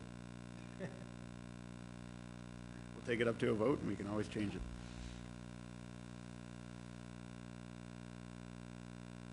I guess before that, I just want to also put on the record, looking at this map as I'm staring at it again, not this one, but the current parcels. When the master plan was presented to us by the hospital, and again, prior to you becoming the CEO, they showed basically taking over the entire ball field. Is that still your need? I mean, you've got 0.37 NIU, but the hospital is using 0.37 acres on the west corner, the south corner, another 0.32 acres. Would it be expansion completely into the baseball field, or would that portion of the property be left available to be improved as a better park, as you've discussed the possibility? Or do you need that? I mean, what is your parking need? Do you need to have that much square footage to alleviate the problem you have right now? I mean, what I would say first is that, you know, certainly we would be willing to entertain alternatives. Some additional parking is better than no additional parking. But from a pure demand perspective, based on our projections and the planning that we're trying to do for the expansion that will occur at the hospital, we could use the entirety of the property. We're going to be probably in the neighborhood of 300 spaces short over the next 10 years. Thank you. And those cars are going to go somewhere. So how do you want the motion to read? What do you need to move it forward? I think the question that is facing the town right now is, should we, so I'd fashion it, shall we, submit an application to the Department of Environmental Management? No, it's not DEM. It is DEM. It is DEM. An application to DEM. Oh, you actually have one. Look at that. Submit an application to DEM to seek a conversion from recreational use to other use. And remember, this is really the restriction. If the hospital were maintaining this as a park, we wouldn't have a conversion question here. The question speaks to the use. shall we seek an application, or shall we submit an application to DEM to convert the use of town farm park to other than park use? Implying that it's going to be forwarded to National Park Service. It will be filed by DEM to the National Park Service, but we have to make the application or submit the application to DEM. Only DEM can make the application to the federal agency. And note that it's a non-binding recommendation. Whether we vote for it or against our recommendation, it's still going to the town council. I mean, can the recommendation be made subject to a portion of the property remaining active recreation? Yeah, absolutely, and if the commission believes that a partial conversion is appropriate, that is an appropriate thing to provide your advice and recommendation to the council on. That part negotiable?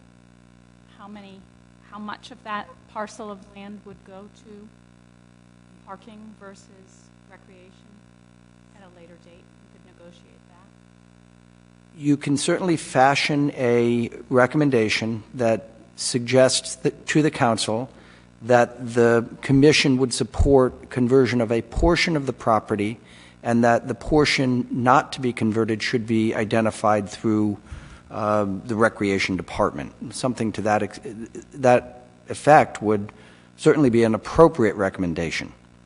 Now, again, these are non-binding. They're going to weigh it and see. And in a point of clarification, we have to do that because we've already done. We've already. Yeah, to be honest with you, that's correct. These improper, these failed conversions happen all over the country, and they happen all the time. Okay. It's a program that, on paper, is brilliant. On the ground, doesn't work very well. What's at stake here is not clawing back the land, because we've sold the land. The title has been transferred. We don't have the right to go back and claw it back, and the feds aren't going to force us to claw it back. What's at stake is the state's ability to seek future grant application, to make future grant applications. The penalty for not complying with these restrictions is that the federal government can say, that's it, you're shut off, no more grants for these purposes. And that's what's at stake here. If we don't clean these things up when we find them, then Rhode Island gets a bad reputation, maybe not as bad as, I don't know, New Jersey or California, but you lose, the confidence of the federal agency that makes grants for the betterment of parks. We don't want that. We want to get straight with this. We want to go back and make the conversion, or seek the conversion, again, cleaning up what failed in 1983. That portion of it really just needs to be done. We should make that application it's an awful big thing to do by itself because you're seeking a conversion with no consideration in the current time. So they reject that because you've got no consideration. This is a unique situation because the hospital is offering something new. So we can go cover the old piece, but in order to get the old piece covered, we have to offer something new as well. So the question is, what can we offer that gets us there?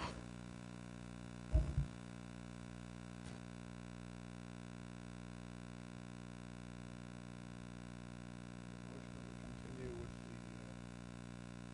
the application to DEM. Would like to see subject to retaining some recreational presence. So moved by Mark. Do we have anybody second?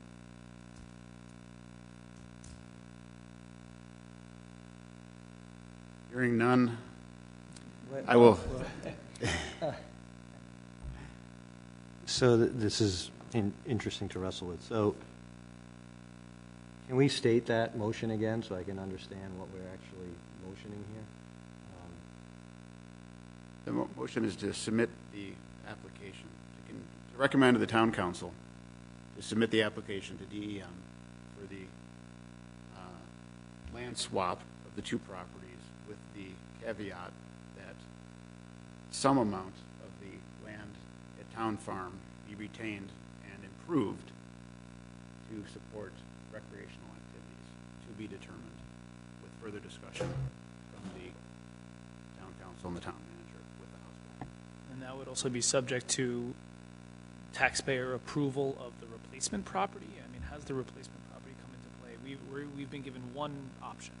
The motion that's on the table is for that one option. There's no other, the hospital is not presenting any other options at this time. If this motion got rejected, or I should say, if this got rejected at the town council level, they could then go back to this hospital, if I'm correct, Mr.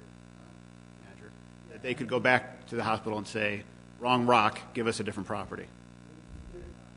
In theory, they could come forward with multiple properties. The challenge, of course, is, we all know South Kingstown, there's not a lot of property out there.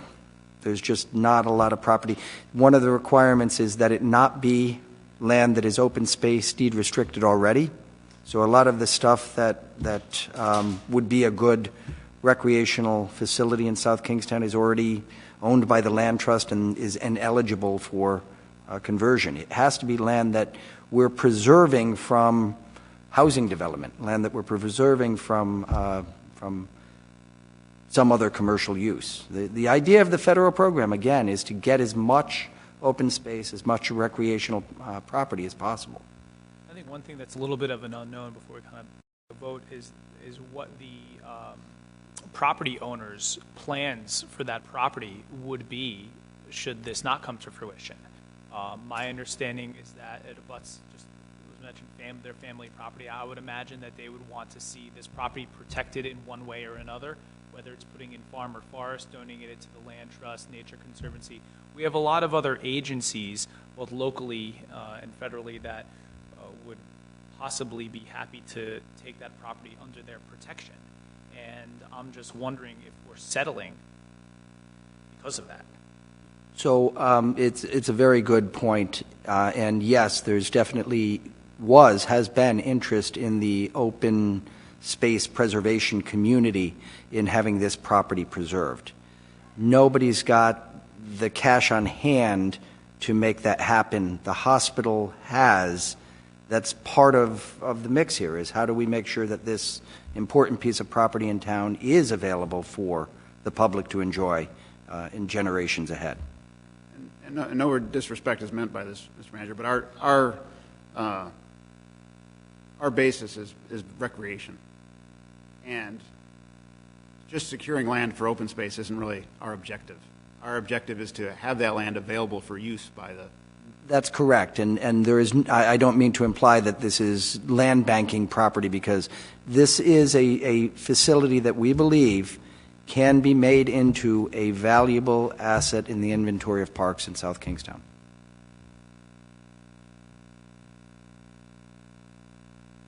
The other concern from the public already tonight, from the folks that are here, is that there's some issues with that.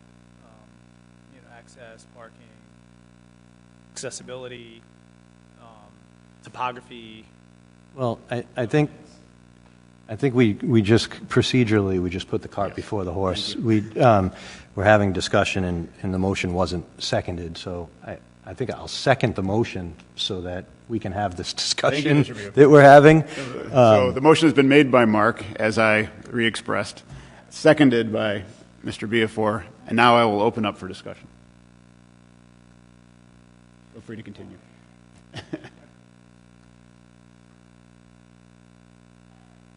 Is there any additional discussion?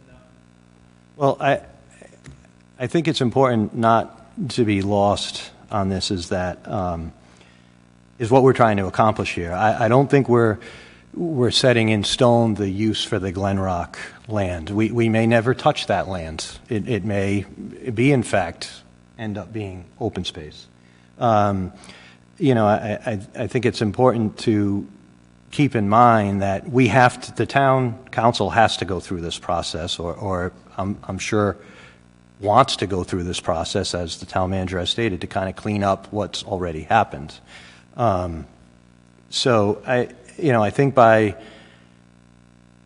us making this recommendation, and of course the town council is going to do as they see fit, by leaving the wording in our motion that we'd like to see a portion of the property remain for active recreation is very open-ended.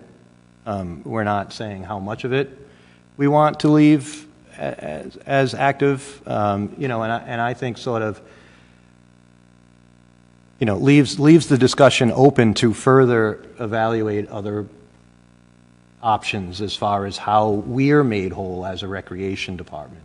You know, and whether that be, like I said, coming up with a creative way to make Marina Park more accessible in the area, all those things are still on the table as part of the discussion going forward. Yeah, I would definitely like to leave those on the table, and it's making us whole. It's as the letter from Mr. Rosen made, it's making Little League whole, that they're not losing things. So it's not just this property. It may be that we have to go back to the hospital and ask for additional compensation, money to be put aside for the improvements of this land and possibly the improvements of Glen Rock and surrounding access to Glen Rock and the site here. So there's a lot of things that I would want to add to the town council to consider before moving forward, because I'm not feeling personally that it's an equitable transfer at this point. I feel we need to move forward because we have to right a wrong, and I think there is a way we could work with the hospital to make this work for all parties. I personally don't necessarily want to solve your 10-year parking problem, but I would like to give you a 5-year window and give you 5 years to figure out how you're going to solve the 10-year problem. Yeah.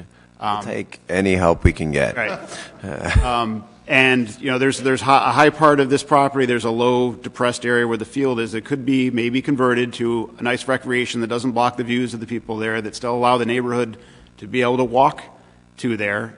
And I will leave it on the table as well, a shared parking or a bridge to Marina Park. All these things would be better, probably less expensive than your $20 million parking garage, and would probably gain quite a bit of goodwill in the community by the hospitals doing that. And again, you have our support. We like the hospital. We don't want to do anything. We're not trying to hurt the hospital in any way, but we have to look out for our interests. And my personal opinion is that the high ground where that cul-de-sac is and all the property that we've already taken for parking, you know, maybe that's enough to get you to the 5-year mark. And let's look really closely on how you can solve that rest of that problem and how we can improve that section of Town Farm Park for the local folks, for the people that want to come in, have a picnic lunch, and look at the water. Well, also, yeah, I want to get my cake and eat it too. Yeah, by also preserving Glen Rock for potential future use when available, applicable, and appropriate for that community. So yeah, I want it all. But that's really what it's going to take to go forward, because just sitting back, looking at, saying, I'm going to give you all this land, pave it all, and we're going to figure out Glen Rock later.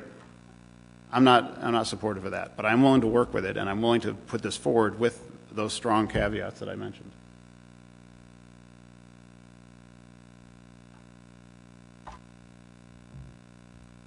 Any other discussion? All right, hearing none. I think we should just state for clarity. Restate the clarification. Just state the motion again and then vote. You want me to try that again? Yeah. So the current motion is to support, make a recommendation in support of the land swap to the town council from the Recreation Commission, with the additional caveats that we get into discussions about exactly how much of that parcel is left for improvements to be a park at Town Farm, and future improvements to Glen Rock, and possible potential funding towards the Recreation Department to support those improvements at those two locations. And I'll also add in possibly for some of the fields that Little League uses based on their request. So it's a very long, convoluted motion. I apologize. But basically what we're looking for is the motion is that we will make a recommendation to move forward to the town council for this land swap as presented, but with the caveats of protecting, and I can't put a number on, I can't figure out how many acres it is, but I'm going to basically say, just for ease of consideration, Basically, the depressed area where the baseball field is. West of the road. West of the cul-de-sac, yes. Yep. Southwest of the cul-de-sac is preserved, which is the direct view of those houses right there. So that is preserved, not as a parking lot, but as a park, in addition to the swap of the rock. So what I would suggest might be more useful for us is let us play with GIS and some folks who work with maps and see how the hospital's needs might be accommodated. I'd be more than willing to present to the council a recommendation, and the summary that I had was to recommend to the council that an application to DEM to seek conversion from park use be submitted for a portion of the property while retaining a active recreational use on some part of Town Farm Road or Town Farm Park, and that the retained portion, and that a plan be developed to improve the retained portion of that park. That's exactly what I said. Yeah, right. So if we do that and leave it to us to sort of give the council some options, would you be comfortable? Because we can draw some lines on there and say to the council, this works less well, this gives the hospital everything they want and doesn't give the commission what it wants. And we obviously serve at the pleasure of the town council. So yes, it's a recommendation, and I personally am happy to give them that flexibility. Okay. That sounds like a wise recommendation, so thank you. All in favor? Aye. Any opposed? All right, hearing none, the motion passes 5-0. Thank you for your time. Thank you very much, everybody. Motion by Will to adjourn. Second by Joanne. Any discussion? All in favor? Aye. Hearing. Any opposed? Meeting.